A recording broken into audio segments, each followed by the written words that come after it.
As creatures who thrive in habit and routine, change can be difficult to accept for us humans, especially when it impacts how we live our lives, how we communicate, create, consume, and much more. Yet, at the same time, we're all seemingly more aware, especially as we get older and post-March of 2020, that the only constant is change. And this is exceedingly true when it comes to technological advances. Our advances in technology are a direct reflection of our desire, as humans, to push the frontiers of curiosity. And more often than not, our advances in technology far outpace our ability as humans to grasp, adopt, and incorporate the new technology into our lives.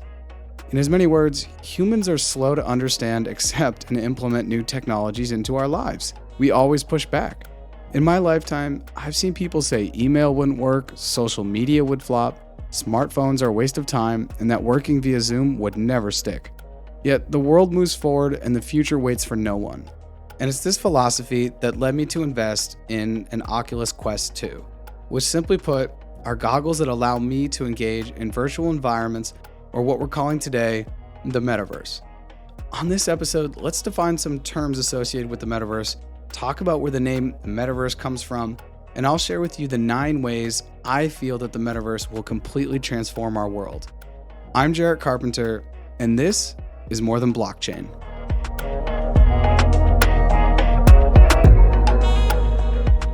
The term Metaverse comes from Neal Stephenson's dystopian cyberpunk novel Snow Crash.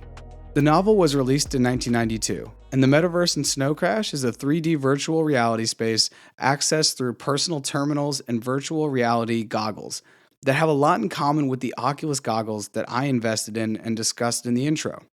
The first time I tried Oculus goggles was in 2017 when I was visiting my friend Luz Maya while she was living in the Bay Area.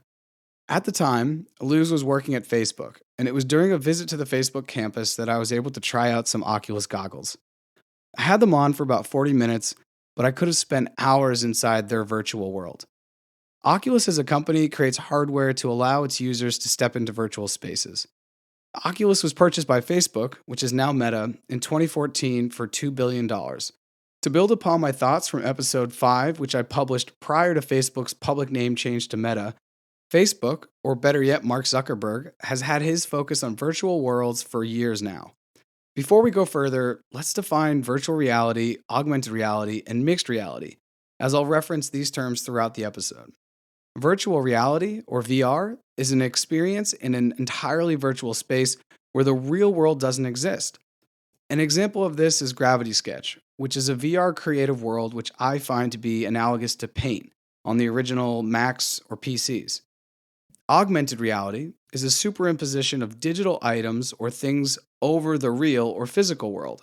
An example of this is Pokemon Go. Mixed reality involves a mix of aspects from both virtual and real or physical environments, with the involvement of digital elements. The easiest way for me to personally understand the distinction between AR, VR, and MR is to picture a spectrum between the physical and the digital world. Imagine the physical world on the left, or on your left hand, and the digital world on the right, or on your right hand.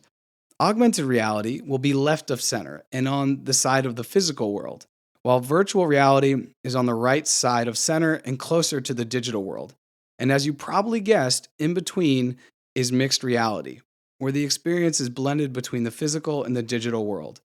An example of mixed reality comes from the movie Jumanji, where the physical structure of the house, where the story takes place, perfectly blends with the jungle environment. I know that this can sound very abstract, so I'll add this spectrum image that I've just attempted to describe on all of our social media accounts. So check out the image there for extra support. And before I share the 9 ways I think the Metaverse will transform our world, please know that for me, the Metaverse is the intersection of the physical and the digital world, which is why throughout this episode, I'll use the term Metaverse to refer to anything VR, AR, and or MR, which is once again virtual reality, augmented reality, and or mixed reality. Okay, let's now look at the 9 ways I feel the Metaverse will change our world. And please know this is all just my opinion, so feel free to think this is crazy or outlandish or whatever. But let's also keep in mind and remember that in the 90s, The idea of making a FaceTime call from an iPhone while connected to Wi Fi on a plane over the Atlantic Ocean would have seemed both crazy and outlandish. So let's stay curious as Nick Widmer asked of us in episode 8, and let's begin. Number 1, the metaverse will change how we work. We'll soon meet up with colleagues and other partners or clients to collaborate in an augmented or virtual reality world in real time to present proposals, scope of works, refine the scope of works, finalize proposals, and sign contracts. If you've ever worked in Google Docs and Zoom at the same time, just imagine a world where those two are even further blended. As more companies build offices in the metaverse, these types of office meetings will slowly become the modus operandi for a minority of businesses, but will one day be the norm for the majority, or be what most of us do. Think about the amount of businesses pre-19 that relied on Zoom versus today. It's astronomical how much things change and how quickly it will all happen. Number 2, the metaverse will change how we connect and how we communicate. Instead of just video chatting with a friend or loved one, let's meet in a VR or AR space and share photos and videos from our lives. As it is now, I'll be video chatting with someone and have to text them photos of things I've recently done, or tag them in a social media post from a concert, game, or beach day that I've just had. Number 3, the metaverse will change how we play. As a child, my parents didn't allow me to have video games, so as a young adult, I never understood the fascination, as I just simply had no lived experience. Fast forward to today, and I'm excited to link up with friends and play games in VR or AR.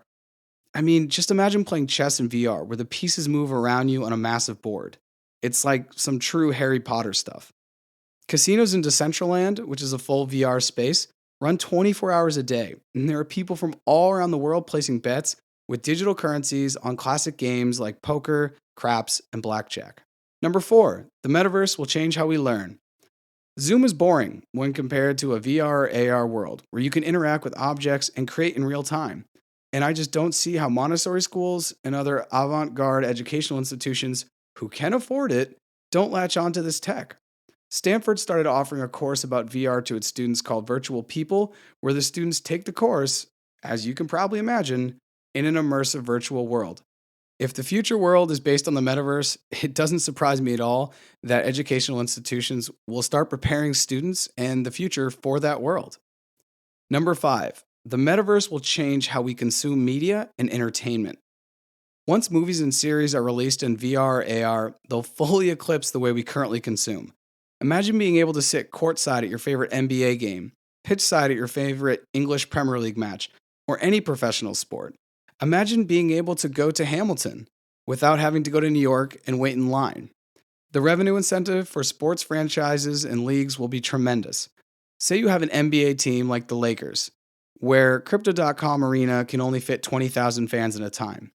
And yes, the Los Angeles Lakers Arena recently changed its name from the Staples Center to Crypto.com. But let's get back to the NBA. So, say you have a team like the NBA Lakers where Crypto.com Arena can only fit 20,000 fans at a time. And the team, like the Lakers, is a global brand and has millions of people watching from around the world. Well, what if you could offer fans a chance to watch their favorite team in a mixed reality or augmented reality setting? And you'd be able to sit courtside for a game or an entire season. Can you imagine the unlimited revenue potential of MR packages or mixed reality packages for future Laker games, concerts, sports, and any type of live show? There are already concerts that are happening in the metaverse, and Justin Bieber has been probably one of the biggest acts to perform thus far, but he's definitely not going to be the last. Number 6, the metaverse will change how we shop. Walmart is currently working on a virtual reality shopping experience, and I think as we move into the future, more and more big box and high-end retailers will soon offer their clients similar experiences. Fashion shows are already happening in the metaverse in full virtual reality, and this will likely not slow down anytime soon as digital fashion becomes more of the rage. I think fashion for mixed reality will start to be a thing over the next 5 years. Imagine wearing a Gucci tee that looks normal, but with mixed reality lenses or even with your cell phone portrays a hologram. Pretty cool, right? This would add an intrinsic value and create more of an exclusive and, more importantly, an experience around clothing. Number 7, the metaverse will change how we create. Artists, graphic designers, spray painters, sculptors, and many more are already designing and creating in both VR and AR spaces. And I can't see this slowing down. So say goodbye to the electronic pen on a trackpad and keyboard commands. Check out episode 13 with the Crypto Bushi and episode 9 with Medium's CEO, Jesse Rademacher, to learn more about how creatives and artists are finding their footing in the virtual creative spaces. Number 8, the metaverse will change how we stay fit and maintain health. Working out at home has become second nature since the pandemic began. And even before the pandemic, companies like Peloton were cashing in big on offering online or virtual classes which were aligned with hardware. And companies like Zwift have taken this a step further to have virtual avatars race their bikes in a completely virtual world while you pedal along at home. All you need to do is add some VR goggles to this, and the metaverse for cycling is born. Aside from workout classes and staying fit, moving from Zooming your doctor to a mixed reality space could also be a possibility that would offer both the care providers and patients a more intimate clinical experience. I also think we may see the beginning of therapy in VR as people feel more empowered to open up and be vulnerable in their chosen avatars. Finally, number 9, the metaverse will change how we own things. People are already spending thousands, millions, and to be honest, a lot more to buy and then be owner of things in virtual reality worlds like Decentraland. And NFTs, which are perfectly outlined in episode 7 with Brendan Gillen, are a main source of ownership in the metaverse. There are $1 million digital apartments that you can own in the metaverse via NFTs. And as wild as it sounds, in the future, people may spend money to have brand label TVs, furniture, clothing, and cars in a fully digital or virtual reality world. The metaverse will completely change the way we understand ownership from going beyond just the physical and tapping into the value of what's digital. For a recap on why you might want to own something on the blockchain like an NFT, which could be used in the metaverse, check out episode 10 for the importance of blockchain ownership, and episode 7 for a deeper look at NFTs. Aside from these 9 ideas on where the metaverse might transform our lives, only time will tell where the metaverse development goes, but I'm betting on curiosity leading us to places in VR, AR, and MR that we can't even begin to comprehend.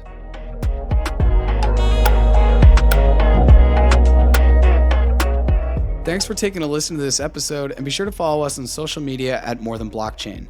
And wherever you're listening to the pod, please subscribe. And if you got value from this episode, please drop the link to a friend, family member, or colleague via an email or a text. And on a final note, I'm considering recording episodes from the metaverse in full virtual reality. So if you got the hardware and are open to it, please reach out. Thanks again, and I'll see you next time.